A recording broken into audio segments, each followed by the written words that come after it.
News 7 Tamil, பொறுப்பும் பொது நலமும்.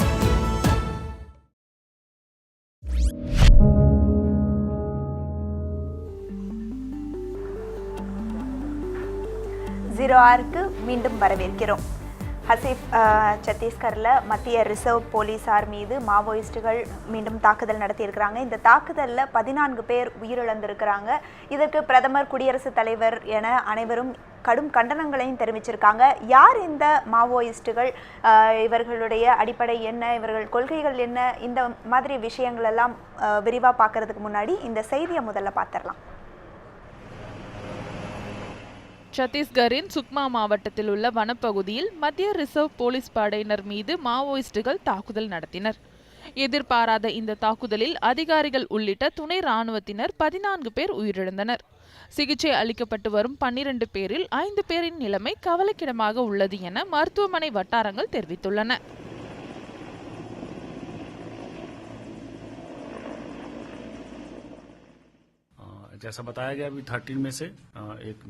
நமக்கு கிடைச்ச தகவல்ல இருந்து 14 ராணுவ அதிகாரிகள் மாவோயிஸ்டுகளால் தாக்கி கொல்லப்பட்டிருக்காங்க.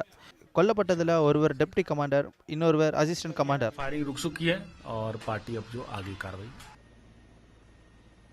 கடந்த வாரம் இதே பகுதியில் மாவோயிஸ்டுகள் உடனான சண்டையில் 7 துணை ராணுவ வீரர்கள் காயமடைந்தனர். இந்நிலையில் மாவோயிஸ்டுகளின் தாக்குதலுக்கு பிரதமர் நரேந்திர மோடி, குடியரசுத் தலைவர் பிரணாப் முகர்ஜி உள்ளிட்ட தலைவர்கள் கடும் கண்டனம் தெரிவித்துள்ளனர். மத்திய அரசை சீண்டி பார்க்கும் நோக்கத்துடன் இந்த தாக்குதல் நிகழ்த்தப்பட்டுள்ளதாக மத்திய உள்துறை அமைச்சர் ராஜ்நாத் சிங் கூறியுள்ளார்.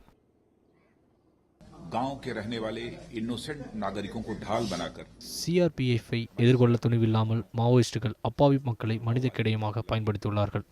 இந்த தாக்குதலில் நிறைய ராணுவ வீரர்கள் கொல்லப்பட்டுள்ளனர். மாவோயிஸ்ட் தாக்குதல் நிகழ்ந்த சுக்மாவில் மத்திய அமைச்சர் ராஜ்நாத் சிங் இன்று நேரில் ஆய்வு செய்தார். சமீப காலங்களில் வேகமாக வளர்ந்து வரும் மாவோயிஸ்டுகள் உள்நாட்டு பாதுகாப்புக்கு மிக பெரும் அச்சுறுத்தலாக விளங்குவதாக பாதுகாப்புத்துறை வல்லுநர்கள் கருதுகின்றனர்.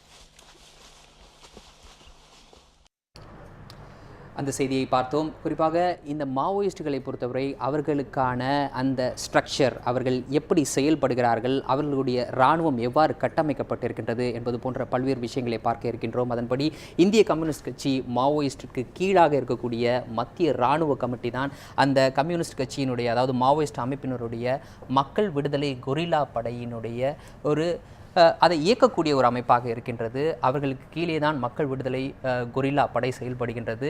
தற்போதைய தகவலின்படி சுமார் 8000 to 9000 மக்கள் விடுதலை கொரில்லா படையினர் இருப்பதாக கூறப்படுகிறது.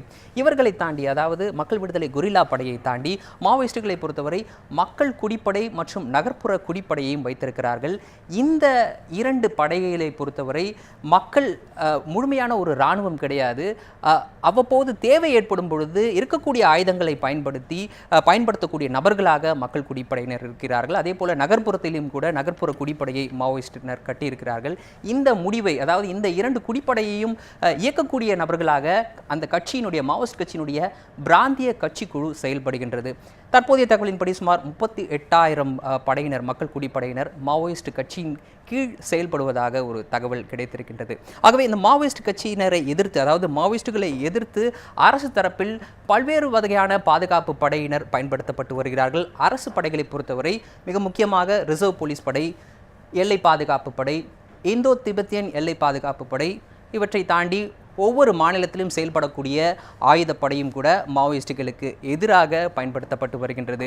இதே போல சிறப்பு படையினரும் கூட மாவோயிஸ்டுகளுக்கு எதிராக பயன்படுத்தப்படுகிறார்கள். இவர்கள் குறிப்பாக மாவோயிஸ்டுகள் பதுங்கியிருக்கக்கூடிய அந்த காட்டு பகுதிகளில் எவ்வாறு செயல்பட வேண்டும் என்ற சிறப்பு பயிற்சியை பெற்ற படைகள். அந்த வகையில் பார்க்க போனால் கிரே ஹவுண்ட்ஸ் என்ற படை, ஸ்கார்பியன்ஸ் என்று அழைக்கப்படக்கூடிய படை, அதன் பிறகு கோப்ரா என்று அழைக்கப்படக்கூடிய படை. இந்த படையினரை பொறுத்தவரை நான் ஏற்கனவே சொன்னதன் போல இது போன்ற காடுகளில் சிறப்பாக செயல்படக்கூடிய படையினர்.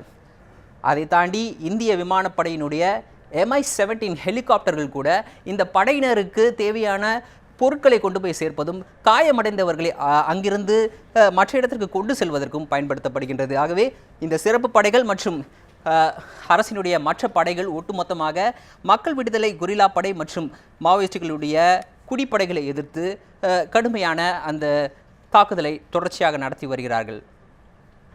நிச்சயமா ஹசீஃப், இந்த நேரத்தில் இந்த மாவோயிஸ்டுகள் யாரு, அவங்களுடைய கொள்கைகள் என்ன அப்படிங்கிற விஷயங்களை நம்ம பார்த்துடலாம். கார்ல் மார்க்ஸின் கம்யூனிச கொள்கையே மாவோயிஸ்ட் கட்சியினரின் அவர்களுடைய அடிப்படையாக இருக்குது. 1967ஆம் ஆண்டு மேற்கு வங்க மாநிலம் நக்சல்பரி எழுச்சி அப்படின்னு சொல்கிறாங்க. இதன் அடிப்படையிலேயே அவர்கள் அப்பொழுது முதல்தான் வந்து மாவோயிஸ்டுகள் இதில் முழுமையாக தீவிரமாக ஈடுபடுறாங்க அப்படின்னு சொல்லலாம். 1969 சாரு மஜிம்தார் அப்படிங்கிறவர் தான் இந்த கட்சியையே உருவாக்குறார். பல்வேறு எம்எல் குழுக்கள் அதற்கு பிறகாக பல்வேறு எம்எல் குழுக்கள் உருவாக்கப்படுகிறது. 2004 மக்கள் யுத்தம் எம்சிசி இணைந்து சிபிஐ மாவோயிஸ்ட் அப்படிங்கிறத உருவாக்குறாங்க. மாவோயிஸ்டுகள் ஆதிக்கம் மிகுந்த பகுதிகள் அப்படின்னு பார்த்தோன்னா ஜார்க்கண்ட், சத்தீஸ்கர், பீகார், ஒரிசா, ஆந்திர பிரதேசம், மேற்கு வங்காளம் இந்த பகுதிகளில் அதிகமாக மாவோயிஸ்டுகள் இருக்கிறார்கள். தொடர்ச்சியாக மாவோயிஸ்டுகள் தற்போது பார்த்தோன்னா அதாவது நீங்கள் குறிப்பிட்டதன்படி மிக முக்கியமான விஷயமாக பார்க்க போனால் மாவோயிஸ்டுகள் அதிகமாக ஆதிக்கம் செலுத்தக்கூடிய இடங்களை இப்போது பார்த்தோம். ஜார்க்கண்ட், சத்தீஸ்கர், பீகார், ஒரிசா, ஆந்திர பிரதேசம், மேற்கு வங்காளம் ஆகிய இந்த முக்கியமான மாநிலங்களில், இந்தியாவினுடைய மேற்கு பகுதியில் இருக்கக்கூடிய இந்த முக்கியமான மாநிலங்களில் அவர்கள் ஆதிக்கம் அதிகமாக இருக்கின்றது. இந்த சில பிரதேசங்களில் தங்களுக்கான விடுதலை பிரதேசமாகவும் கூட அறிவித்து சில பகுதிகளை தங்களுடைய கட்டுப்பாட்டில் மாவோயிஸ்டுகள் வைத்திருப்பதாக கூறப்படுகிறது. நேற்று நடைபெற்ற அந்த சம்பவம் கூட அவ்வாறு மாவோயிஸ்டுகள் விடுதலை பிரதேசம் என்று அறிவித்த, அதாவது அவர்களால் அறிவிக்கப்பட்ட அந்த விடுதலை பிரதேசத்தில் தான் இது போன்றது ஒரு தாக்குதல் சம்பவம் நடைபெற்றிருக்கின்றது. இதில் தான் 14 பேர் கொல்லப்பட்டிருக்கிறார்கள். இந்த சூழலில் நேற்று நடந்த சம்பவத்தை பார்ப்பதற்கு முன்னர் கடந்த 21ஆம் தேதி மிக முக்கியமான ஒரு சம்பவம் நடைபெற்றிருக்கின்றது. இந்திய விமானப்படைக்கு சொந்தமான MI-17 ரக ஹெலிகாப்டர் என்பது மாவோயிஸ்டுகளால் சுடப்பட்டிருக்கின்றது. அந்த சம்பவம் நடந்த விதத்தை இப்போது நாம் பார்ப்போம். அது மிக முக்கியமான ஒரு சம்பவமாக கருதப்படுகிறது. ஏனென்றால் விமானப்படையினுடைய ஹெலிகாப்டர் என்பது மாவோயிஸ்டுகளுடைய தேடுதல் வேட்டைக்கு பயன்படுத்தப்படவில்லை. அவர்களுக்கு தேவையான, அதாவது மாவோயிஸ்டுகளுக்கு எதிராக செயல்பட்டு கொண்டிருக்கக்கூடிய ஆயுதப்படையினருக்கு தேவையான பொருட்களை கொண்டு போய் சேர்ப்பதற்கு தான் விமானப்படை என்பது பயன்படுத்தப்படுகிறது என்பது அரசு தரப்பில் முன்வைக்கப்படக்கூடிய வாதம். இந்த சூழலில் தான் அந்த ஹெலிகாப்டர் சுட்டு வீழ்த்தப்பட்டிருக்கின்றது. நீங்கள் பார்க்கக்கூடிய இந்த பகுதி சுக்மா மாவட்டத்தின் அந்த குறிப்பிட்ட கிராமம் சித்தகுபா என்று அழைக்கப்படக்கூடிய அந்த கிராமத்தில் கடந்த நவம்பர் 21ஆம் தேதி 5 பாதுகாப்பு படையினர் மாவோயிஸ்டுகளால் சுடப்படுகின்றனர். அவ்வாறு சுடப்பட்டவுடன் அவர்களை அங்கிருந்து மருத்துவமனைக்கு அழைத்துச் செல்வதற்காக இந்திய விமானப்படைக்கு சொந்தமான விமானம், அதாவது அந்த ஹெலிகாப்டர் வருகைக்காக சமிக்கை அனுப்பப்பட்டிருக்கின்றது. அவ்வாறு ஹெலிகாப்டர் வந்து இந்த பகுதியில் இறங்கி அங்கு சுடப்பட்டிருந்த, காயம்பட்டிருந்த 5 பேரை ஏற்றிக்கொண்டு ஹெலிகாப்டர் அங்கிருந்து கிளம்பி இருக்கின்றது.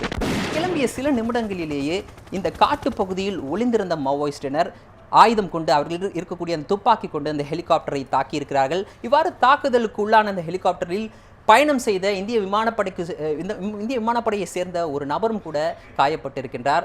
அது மிக முக்கியமான ஒரு விஷயம். அந்த வகையில் தான் இந்த தாக்குதல் என்பது மிக முக்கியமாக பார்க்கப்படுகிறது. அதேபோல் நேற்றைய தினம் நடைபெற்ற தாக்குதலும் கூட இவ்வாறு, அதாவது எவ்வாறு நடைபெற்றிருக்கின்றது என்பதை நாம் பார்ப்போம். இதுவும் சுக்மா மாவட்டத்தில் தான் நடைபெற்றிருக்கின்றது. தெற்கு பஸ்தர் பகுதி, இந்த பகுதியில் தான் மாவோயிஸ்டுகள் ஆதிக்கம் மிகுந்த பகுதி என்று கருதப்படுகிறது. நீங்கள் பார்க்கக்கூடியது சத்தீஸ்கர் மாநிலத்தினுடைய ராய்ப்பூர், அதனுடைய தலைநகரம். அங்கிருந்து சுமார் 450 கிலோமீட்டர் தொலைவில் சிந்துவா என்ற இந்த கிராமம் அமைந்திருக்கின்றது. இந்த கிராமத்தை சுற்றி இருக்கக்கூடிய பகுதியில் ரோந்து பணியில் பாதுகாப்பு படையினர் ஈடுபடுத்தப்பட்டிருக்கின்றனர். அதாவது இந்த குறிப்பிட்ட அந்த சம்பவம் நடைபெறுவதற்கு சில தினங்களுக்கு முன்னர் இந்த பகுதி முழுவதும் அந்த பாதுகாப்பு படையினர் ரோந்தில் ஈடுபட்டிருந்திருக்கிறார்கள். அதன் பிறகுதான் இந்த சம்பவம் நடைபெற்றிருக்கின்றது. நீங்கள் பார்க்கக்கூடிய சுக்மா அந்த மாவட்டத்தில் ரோந்தை முடித்துக்கொண்டு அவர்கள் தங்களுடைய அந்த கேம்பை நோக்கி அவர்கள் வந்து கொண்டிருக்கக்கூடிய அந்த சூழ்நிலையில் தான் இது நடைபெற்றிருக்கின்றது. பதுங்கியிருந்த மாவோயிஸ்டுகளை பொறுத்தவரை பாதுகாப்பு படையினர் மீது துப்பாக்கி சூட்டை நடத்தியிருக்கிறார்கள். இதில் 14 பேர் உயிரிழந்திருக்கிறார்கள். இந்த சூழலில் பாதுகாப்பு படையினரை பொறுத்தவரை, அதாவது இந்த சம்பவம் நடைபெற்றதற்கு பிறகு அந்த 14 பேரும் உயிரிழந்ததை தொடர்ந்து மேலும் 15 பேர் காயமடைந்திருக்கிறார்கள். காயமடைந்தவர்களை பொறுத்தவரை மருத்துவமனையில் அனுமதிக்கப்பட்டிருக்கிறார்கள். இந்த சூழலில் மாவோ அதாவது மாவோ சிடாங் எழுதிய புத்தகங்களை மொழிபெயர்த்த பாஸ்கர் அவர்கள் நம்மோடு இணைந்திருக்கின்றார். பாஸ்கரிடம் சில கேள்விகளை முன்வைப்போம். இது போன்ற தாக்குதல், அதாவது பாதுகாப்பு படையினர் மீது நடத்தப்பட்டிருக்கக்கூடிய இந்த தாக்குதல் என்பது மிக ஒரு மனிதாபிமானமற்ற தாக்குதல் என்ற கருத்து என்பது பொதுவாக முன்வைக்கப்படுகிறது. மனித உரிமை பேசக்கூடிய நபர்களும் கூட இது போன்ற தாக்குதலை ஏற்றுக்கொள்ளவே மாட்டார்கள் என்று கூட சொல்லலாம். நீங்கள் இதை எப்படி பார்க்கிறீர்கள்? ஏனென்றால் மாவோயிஸ்ட் இயக்கத்தினரை பொறுத்தவரை அவர்களுடைய நடவடிக்கையை தொடர்ந்து கவனித்து வருகிறீர்கள். மாவோயிஸ்டினருடைய அடிப்படையாக கருதப்படக்கூடிய மாவோவினுடைய புத்தகங்களை மொழிபெயர்த்திருக்கிறீர்கள். இந்த வகையில் மாவோ இதை தான் சொல்கின்றாரா, இதை தான் சொல்லியிருக்கிறாரா? இல்லை,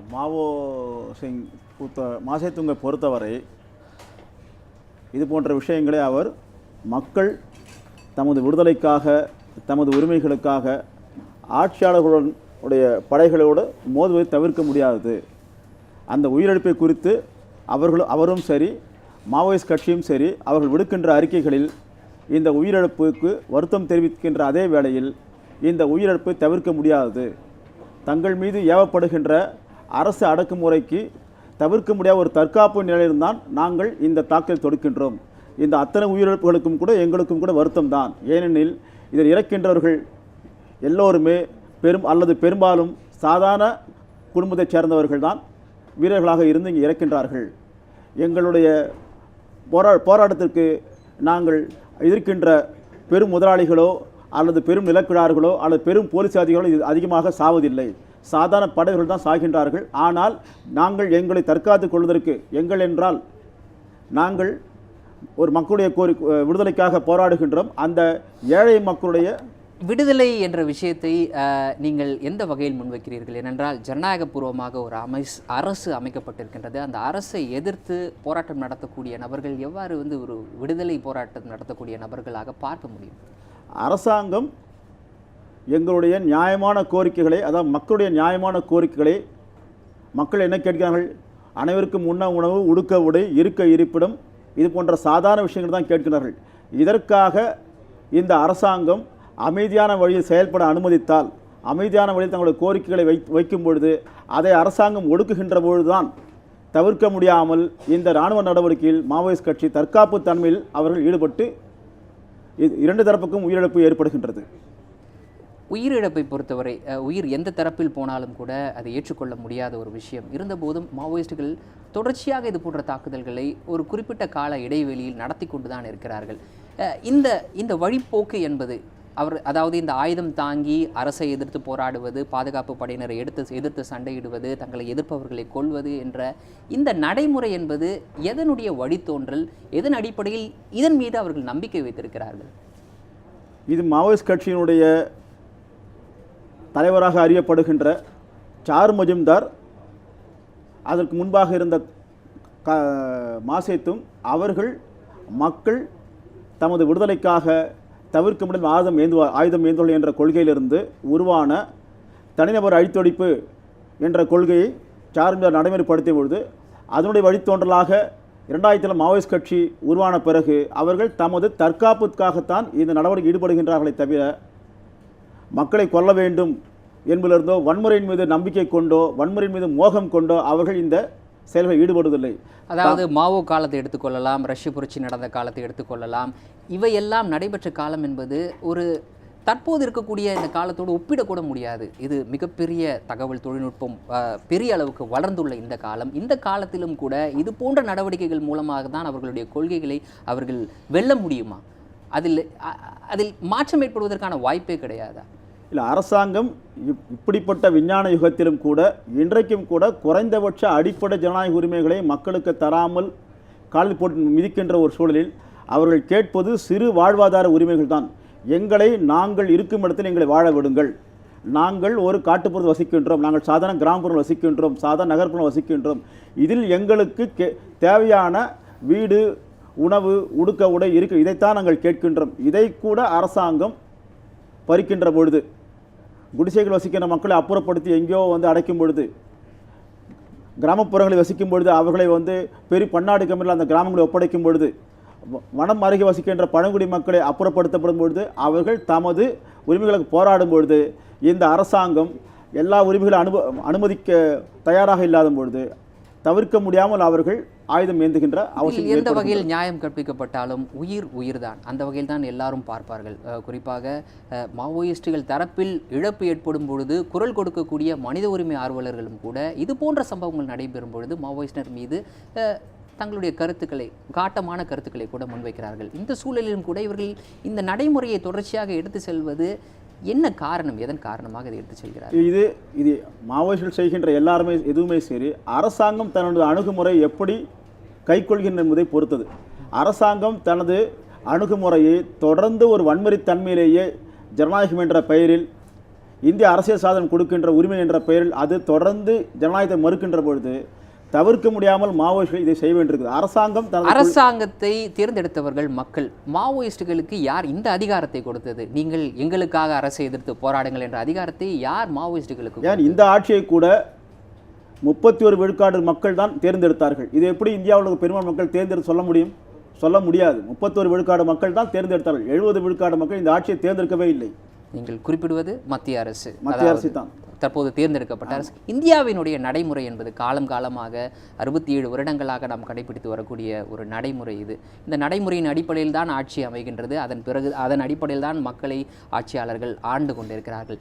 இதில் மாற்றம் கோருவதற்கு, மாற்றம் தேவை என்று கூறுவதற்கு மாவோயிஸ்டுகள் யார்? இல்லை, மாவோயிஸ்டுகள் சாதாரண ஆட்கள் இல்லை. அவர்கள் மக்களிடமிருந்து அந்நியப்பட்டவர்கள் கிடையாது. அவர்கள் வேறு யாரோ கிடையாது. இங்கே இருக்கின்ற உழைக்கிற மக்களில் சில பேர் மாவோயிஸ்டுகள் சேருகின்றார்கள். பல்லாயிரம் பேர் அவர்களை ஆதரிக்கின்றார்கள். அவர்களுடன் இணைந்து செயல்படுகின்றார்கள், போராடுகின்றார்கள். மாவோயிஸ்ட் கட்சியையும் உழைக்கின்ற ஏழை மக்களையும் பிரித்து பார்க்க முடியாது. மாவோயிஸ்டுகள் ஏதோ அந்தரத்தில் வந்தவர்கள் கிடையாது, அவர்கள் ஆகாயத்தில் இருப்பவர்கள் கிடையாது.